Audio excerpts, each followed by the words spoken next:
News first channel ವೀಕ್ಷಕರಿಗೆ ಭವಿಷ್ಯ ಈ ದಿನ ಕಾರ್ಯಕ್ರಮಕ್ಕೆ ಸ್ವಾಗತ. ಮೊದಲು ಮೇಷರಾಶಿ. ನಿಮ್ಮ ಕುಟುಂಬದ ಹಿರೀಕರು ಅಥವಾ ನೌಕರಿ ವರ್ಗದಲ್ಲಿರುವಂಥವರಿಗೆ ಮೇಲಧಿಕಾರಿಗಳು ನಿಮ್ಮನ್ನು ಈ ದಿವಸ ಮೆಚ್ಚಿಕೊಳ್ತಾರೆ. ನಿಮ್ಮ ಕೆಲಸ ಅವರ ಮನಸ್ಸಿಗೆ, ನಿಮ್ಮ ನಿರ್ಧಾರಗಳು ಅವರ ಚಿತ್ತಕ್ಕೆ ಹಿಡಿಸ್ತಕ್ಕಂತಹದ್ದಾಗುತ್ತೆ. ಹಾಗಾಗಿ ಅವರ ಮನಸ್ಸನ್ನು ಗೆಲ್ಲುವುದರಲ್ಲಿ ನೀವು ಬಹಳ ಯಶಸ್ಸನ್ನು ಹೊಂದುತ್ತೀರಿ. ಮನಸ್ಸಿನಲ್ಲಿ ಯಾವುದೇ ರೀತಿಯ ಪೂರ್ವಾಗ್ರಹ ಇರಬಾರದು. ಪೂರ್ವಾಗ್ರಹ ಅಂತಂದರೆ ಮುಂಚೆನೇ ಆಲೋಚನೆಯನ್ನು ಮಾಡಿ ನಾನು ಈ ಕೆಲಸವನ್ನು ಹೀಗೆ ಮಾಡುವಂಥದ್ದು ಅನ್ನುವಂತಹ ಒರಟು ನಿರ್ಧಾರ ಬೇಡ ಅನ್ನುವಂತಹ ಅರ್ಥ. ಆಯ್ಕೆಗಳು ತಪ್ಪಾಗಬಹುದು, ಎಚ್ಚರಿಕೆಯನ್ನು ವಹಿಸಿ. ಬೇಕಾದಷ್ಟು ವಿಚಾರಗಳಿರುತ್ತೆ, ನಿಮ್ಮ ಆಯ್ಕೆ ಬಹಳ ದೃಢವಾಗಿರಲಿ. ಯಾವುದೇ ಆಯ್ಕೆಯನ್ನು ತಪ್ಪು ಮಾಡಿಕೊಂಡ್ರೆ ಅದರಿಂದ ನಿಮಗೂ ಕೂಡ ಅನಾಹುತವಾಗತಕ್ಕಂತಹ ಸಾಧ್ಯತೆ ಇರುತ್ತೆ. ಪ್ರಯಾಣದಿಂದ ಲಾಭ ಇದೆ, ಹಾಗಾಗಿ ಪ್ರಯಾಣವನ್ನು ಮಾಡಬೇಕಾಗತ್ತೆ. ಅದು ಕಾರ್ಯನಿಮಿತ್ತವಾಗಿದ್ದರೆ ಮಾತ್ರ. ವಿನಾಕಾರಣ ಪ್ರಯಾಣದಿಂದ ಲಾಭ ಇದೆ ಅಂತ ಹೇಳಿ ಅರ್ಥ ಮಾಡಿಕೊಂಡು ಸುಮ್ಮನೆ ತಿರುಗುತ್ತಾ ಇದ್ದರೆ ಸಮಯ ವ್ಯರ್ಥವಾಗುತ್ತೆ ಹೊರತು ಯಾವುದೇ ಕಾರ್ಯಸಿದ್ಧಿ ಆಗೋದಿಲ್ಲ. ಅನೇಕ ಸಂದಿಗ್ಧ ಪರಿಸ್ಥಿತಿಗಳು ಎದುರಾಗುತ್ತೆ. ಅಂದರೆ ಸಮಸ್ಯೆಗಳು, ಸವಾಲುಗಳು ನಿಮ್ಮನ್ನು ಕಾಡುವಂಥದ್ದು. ಬಹಳ ಜಾಣ್ಮೆಯಿಂದ ಅವೆಲ್ಲವನ್ನೂ ಕೂಡ ಬಗೆಹರಿಸಿಕೊಂಡು ಮುಂದುವರಿಬೇಕಾದಂತಹ ಸವಾಲು. ಅನಗತ್ಯವಾದಂತಹ ವಿಚಾರಗಳಿಂದ ಆದಷ್ಟು ದೂರ ಇರಬೇಕು. ಆಗ ಮಾತ್ರ ನಿಮಗೆ ಯಶಸ್ಸು ಸಿಕ್ಕುವಂಥದ್ದು. ಕುಲದೇವತಾ ಆರಾಧನೆಯನ್ನು ಮಾಡಿ ಈ ಎಲ್ಲ ಗೊಂದಲಗಳು ಕೂಡ ದೂರವಾಗಿ ಶುಭವಾಗಿ. ವೃಷಭ ರಾಶಿ. ತುಂಬ ಉತ್ಸುಕತೆಯ ದಿವಸ ಇದು. ಅದರಿಂದ ಶುಭವಾಗತಕ್ಕಂಥದ್ದು. ಎಲ್ಲ ಕೆಲಸದಲ್ಲೂ ಕೂಡ ಬಹಳ ಉತ್ಸಾಹವನ್ನು ನೀವು ತೋರಿಸುವಂತಹ ದಿವಸವಾಗುತ್ತೆ. ಜೊತೆಗೆ ನಿಮಗೆ ಆದಾಯ ಶುಭ ಅನ್ನುವಂಥದ್ದು ಕೂಡ ಇದೆ. ಉನ್ನತ ವ್ಯಾಸಂಗವನ್ನು ಮಾಡೋದಕ್ಕೆ ಯಾರು ಬಯಸ್ತೀರಿ ಅವರಿಗೆ ಉತ್ತಮವಾದಂತಹ ಮಾರ್ಗದರ್ಶನ ಸಿಕ್ಕತ್ತೆ. ಒಳ್ಳೆಯ ಸಮಯ ಇದು ಅಂತ ಹೇಳಬೇಕಾದಂಥದ್ದು. ತಲೆನೋವಿನ ಸಮಸ್ಯೆ ಇರತಕ್ಕಂಥವ್ರಿಗೆ ಸ್ವಲ್ಪ ತೊಂದರೆಯಾಗುತ್ತೆ.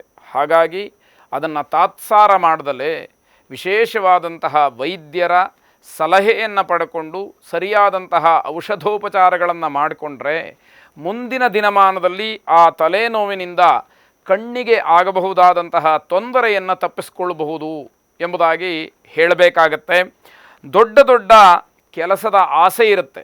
ಅಂದರೆ ಏನೋ ಸಾಧನೆ ಮಾಡಿಬಿಡಬೇಕು, ಈ ರೀತಿ ಯೋಜನೆಗಳನ್ನು ಹಾಕಿಕೊಂಡು ನನ್ನ ಉದ್ಯೋಗವನ್ನು, ವ್ಯವಹಾರವನ್ನು ವಿಸ್ತಾರ ಮಾಡಿಕೊಳ್ಳಬೇಕು ಎಂಬತಕ್ಕಂತಹ ಆಲೋಚನೆ ಮನಸ್ಸಿನಲ್ಲಿ ಹೆಚ್ಚಾಗಿ ಕಾಡುವಂಥದ್ದಾಗಿರುತ್ತೆ. ಸಹೋದ್ಯೋಗಿಗಳು ನಿಮ್ಮ ಜೊತೆಯಲ್ಲಿ ಸಹಕಾರವನ್ನು ನೀಡಿದರೆ ನಿಮ್ಮೆಲ್ಲ ಕೆಲಸಗಳು ಶುಭವಾಗುತ್ತೆ. ಹಾಗಾಗಿ ಅವರ ಮನಸ್ಸನ್ನು ಗೆಲ್ಲುವಂತಹ ಪ್ರಯತ್ನ ನಿಮ್ಮದಾಗಿರಬೇಕಾಗತ್ತೆ. ಅನಗತ್ಯವಾದಂತಹ ವಿಷಯಗಳಿಂದ ಸುಮ್ಮನೆ ಕಾಲಹರಣ ಮಾಡುವಂತಹ ಪ್ರಸಂಗಗಳು ಬರುತ್ತೆ. ಅದನ್ನು ಆಲೋಚನೆ ಮಾಡಿ ಸರಿಯಾದಂತಹ ಕೆಲಸಕ್ಕೆ ನಿಮ್ಮ ಸಮಯವನ್ನು ವಿನಿಯೋಗ ಮಾಡಿಕೊಳ್ಳಿ.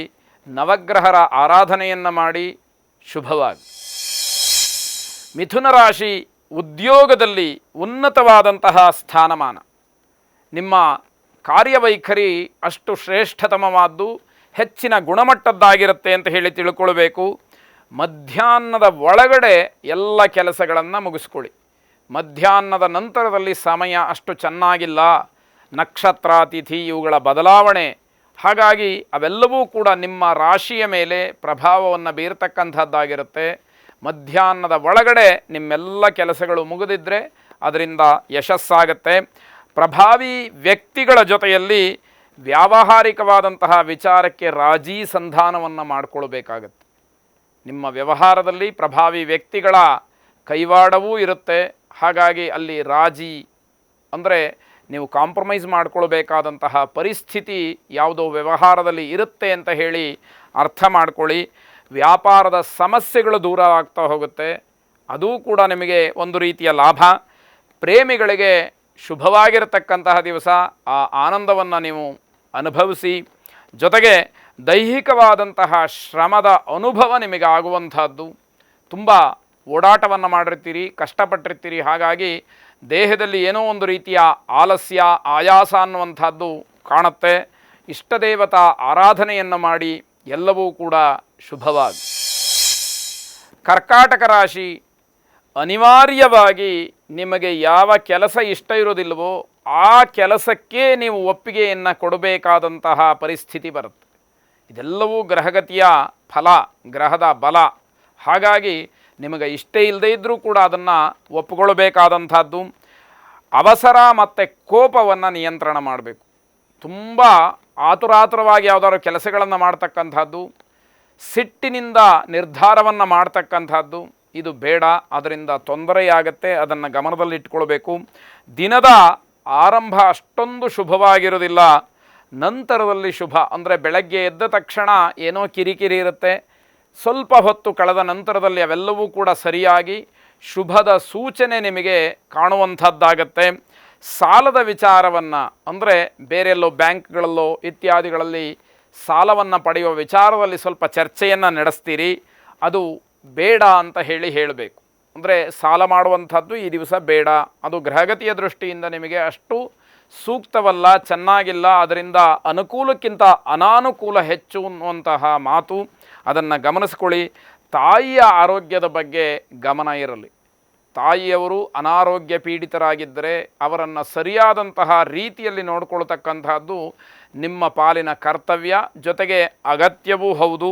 ಆಲಸ್ಯ ನಿಮ್ಮ ಕೆಲಸಕ್ಕೆ ಅಡ್ಡಿ ಮಾಡುತ್ತೆ. ಸೋಮಾರಿತನವನ್ನು ತೋರಿಸಿದರೆ ನಿಮಗೆ ಬರಬೇಕಾದಂತಹ ಲಾಭವೂ ಕೂಡ ತಪ್ಪಿ ಹೋಗುವಂತಹ ಸಾಧ್ಯತೆ ಇದೆ. ಆದ್ದರಿಂದ ಆದಷ್ಟು ಜಾಗ್ರತೆಯಿಂದ, ಚುರುಕುತನದಿಂದ ನಿಮ್ಮ ಕೆಲಸವನ್ನು ಮಾಡಿ, ದುರ್ಗಾರಾಧನೆಯನ್ನು ಮಾಡಿ. ಶುಭವಾಗಿ.